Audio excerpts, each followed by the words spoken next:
Hello guys, in this video I am going to show you how to enable flight check-in notifications in the Alaska Airlines application.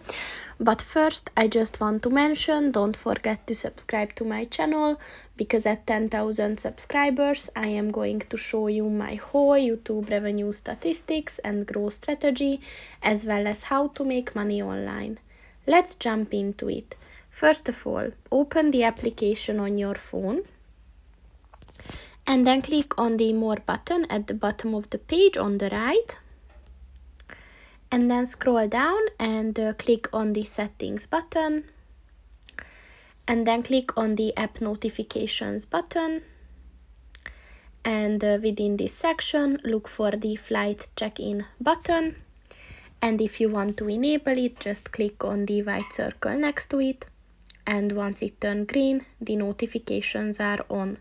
So that's pretty much it for this video, guys. See you in the next one. Goodbye.